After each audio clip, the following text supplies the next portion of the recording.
Mike Owens here, joined today by the UFC welterweight #1 contender, Belal Muhammad. Belal, how great to sit down and chat. How are things for you today? What's up, brother? Glad to be here, especially 300 fight week. It's going to be a amazing card tomorrow. I have to ask, and I don't want to start off on a negative, but is there any bittersweet being here but not being fighting? I mean, it did need a main event for a long time. Obviously, there was rumours that you were going to be on this card. Is there any bittersweetness to being here but not fighting? Yeah, of course. I mean, just because I've been doing a lot of the pay-per-view cards, been to cornering a lot of my boys, and it's like anytime I'm at a fight, you just get that anxiousness where you want to fight. Like, of course, I'd rather fight than be watching it. And for this fight to be a legendary card, it would have been amazing to be the headline. But, I mean, shout out to Jamal. That's my boy right there. So I'm glad that he got the opportunity. It's a huge opportunity. I'm glad to see him back in there. So it's going to be a fun night regardless. What do you make of the criticism of the UFC 300 card? I mean, we've got Cody Garbrandt and Davison Figueiredo as the opener of the prelims. What do you make of... Is that fans maybe being a little bit too... I can't think of the right word, but a little bit too... They're picky, right? They're looking for... Everybody looks for something to complain about. That's just the world we live in now, where it's people that are faceless on Twitter with no pictures or whatever. They want to just complain and say whatever they want because they know they can't get any repercussions for whatever they say. But for like Dana White and the UFC, this card is amazing. Like you said, you got two champions, former champions that are fighting in the first fight of the night, and it's gonna get people in the seats the first fight of the night. Like I have even my boys that are here with me. They're usually I'll bring them the cards and they'll be like, we'll come with this main card. And I'm like, I'm a guy that I want to be there every freaking fight, no matter what. I don't care who it is on the first fight of the night. But now their reaction, those same guys are like, oh, Cody's fighting first? I'm there. So like, if those are the people close to me, I can just imagine the other people around the world that are like, I gotta get there. It does make you wonder what the atmosphere of the first fight of the night is going to be, because that's what a 6-7 hour period the fans are going to have to stay there for. If you had to give me a lock right now for fight of the night, what would your money be on? I mean, fight of the night, you can't say no to Justin Gaethje and Max Holloway. I'm looking at that, and when they said the $300,000 bonus, I was like, imagine Justin or Max don't get the bonus for the first time ever. Yeah. But yeah, that's my lock of the night. I think it's gonna be a great fight, and both guys never win a boring fight. Turning the conversation back to you, I mean, I think we last spoke in December. It doesn't feel like there's been too much of an update in terms of what your next fight is. I mean, obviously you're going for that Leon fight, but is there any update that you can give us on where that's at, and if you have any update on if that's taking place? I mean, I'm hoping that they're just waiting to get through with this 300 card, and then Dana's gonna announce the other pay-per-views and the other fights. But yeah, I mean, I got to the point in my life where it's like I've been so like locked in on it, like, when is it? It's gonna be this.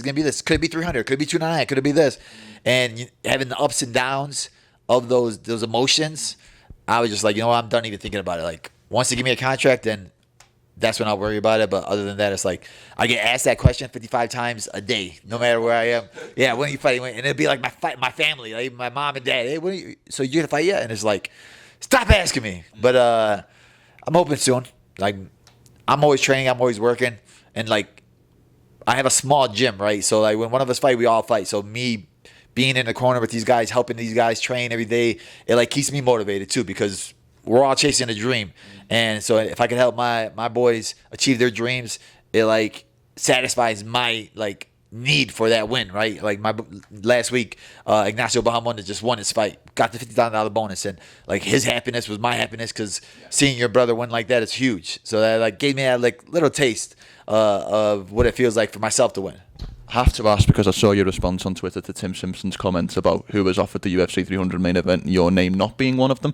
I know you've obviously given a response via Twitter, but I'm going to give you the opportunity to say what you want to say to that response on camera. Bro, they're like the fakest team I've ever seen in my life. Like, I've never seen anybody like lie so much, or like try to make it seem like they're not afraid, or like they're saying yes when you've had his coach call for Gilbert Burns after I beat Gilbert Burns. You've had his brother call for, Conor McGregor fights. You had they're coming up with every other reason to try to avoid me, and it's blatant. The fans are starting to see it now. You have his manager doing the same thing. So it's like when you have all these guys talking for you, that just tells me that you're that coward that's hiding behind it. And he's like, let's try to get this instead.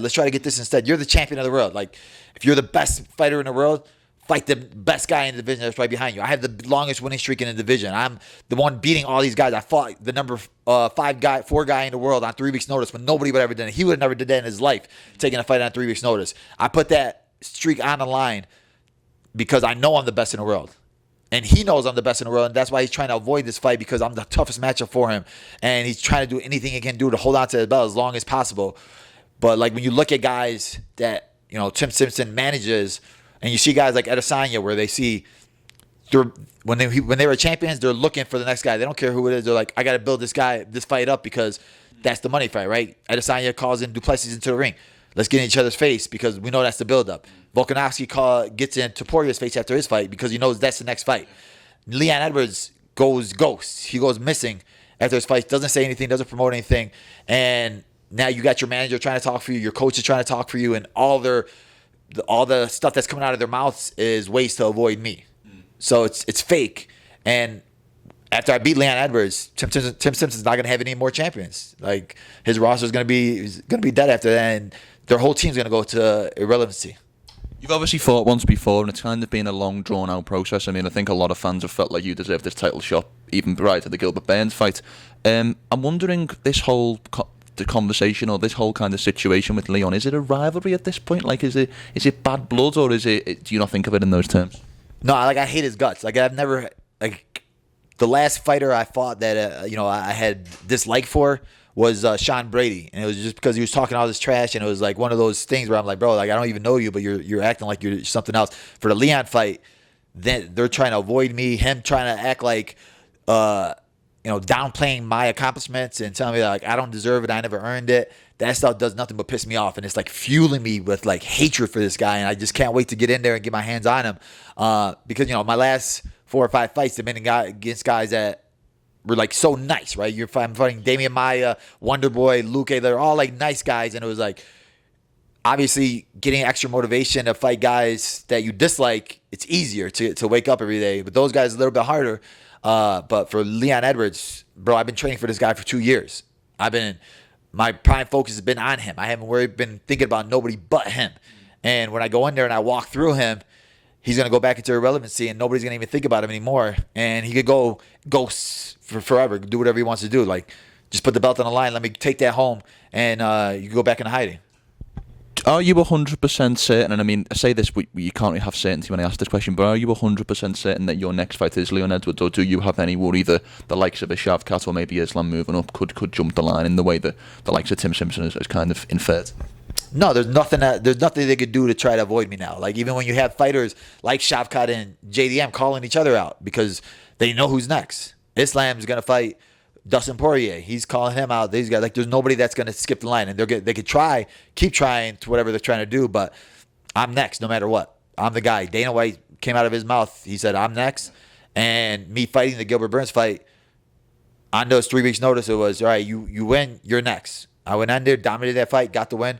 So I'm next in line. I'm not even thinking about it. People could say whatever they want, and Dana could say they could say, oh well, Dana said that they offered to fight 3 other people.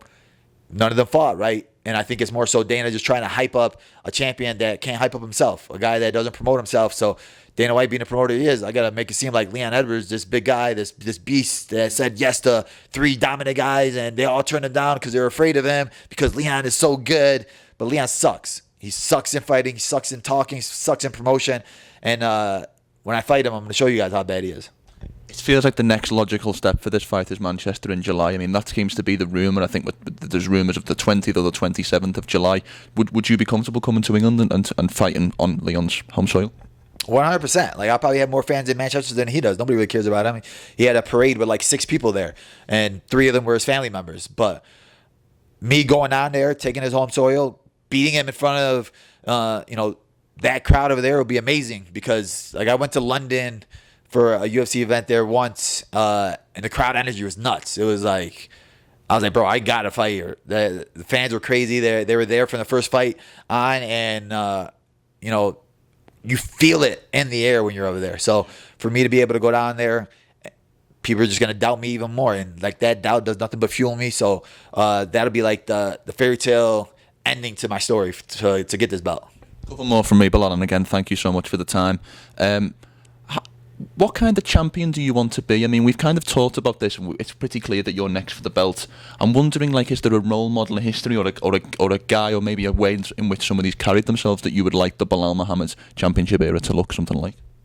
honestly, I want to be that champion that obviously active. So I love to fight. And, you know, where they're just talking about it recently where they were like, how many fights has Islam had? And, you know, the last 3 or 4, since 2021 or something like that. And Max Holloway was trying to say that he wasn't fighting. And then Islam had more fights than all of them. He had like 7. Yeah. And then I look at my fights since 2021 and I had 7. Yeah. And the only reason why I'm not fighting right now is because I'm waiting for Leon. He's been hiding for 2 years, 3 years. So for myself, it's like my goal is to be the best welterweight to ever do it. And I want to like mark my name in history as that. I want to be in there where people are talking about the welterweight division. They're saying GSP and Usman, and it's like a 2-man race. But after I beat Leon Edwards, when you look at my resume with the guys I fought, the guys I've beaten, Wonderboy, Maya, Gilbert Burns, Luque, like Sean Brady, who I think that's gonna, you know, in the end, by the end of his career, he's gonna be up there with it's gonna age like fine wine. And me beating Leon Edwards, who beat Usman. And the way I'm going to beat him, it's going to show that I'm going to be the best welterweight to ever do it. And then I'm going to fight these next younger guys that are up there because who do I got? 2 or 3 more guys before I have to lap the division again. And I'm really going to lap the division. It's not like I'm going to do these multiple rematches with guys that I fought before. It's like, all right, well, there's Shavkat, there's JDM. If Venom Page stays in the mix, and then it's like, then it'll go back to, oh, well, I already beat Gilbert Burns. I already beat this guy. I already beat this guy. I already beat this guy. But yeah, my goal is to be the best welterweight to ever do it. You've been pretty dismissive of Leon's skills throughout this interview and throughout other interviews, so I'm wondering when you look at the rest of the top 5 or the top 10, who do you think is the toughest matchup out there for you? I mean, I think my style is, my best attribute is I'm able to adjust to anybody's style.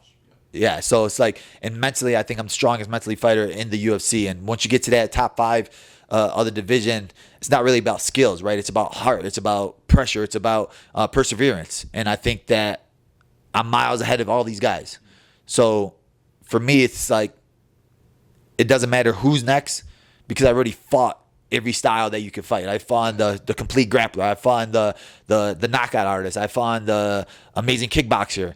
And was able to adjust my style to beat them and take them to their weakest point. So I could just continue to do that with any of these guys. I love it. Last one from me. We're at the start of April 2024 right now. Where would you like to be come the 1st of April 2025? What are your goals for the next 12-month period? My goal is to have the belt around my waist and at least defend the belt once. Like, if I'm looking at the timeline of everything, I'm hoping to fight. If we get Manchester, then defending Abu Dhabi, that'll be like a dream. I love it. Belal, great to sit down and chat. I know we've only had one of these chats over Zoom, but it's a lot better to get in person. I truly wish you the best of luck with your next fight. Thank you, brother. Yeah, it's way easier and better. Like, me and Jason Anik talk about it all the time. We're like, dude, we got to get a place where we just do our podcasts next to each other because it's different energy. We're only 5,000 miles away, Belal, so maybe it'll be quite a while till we do the next one of these, unless you get that fight in Manchester, in which case I'll be there. Manchester, yeah.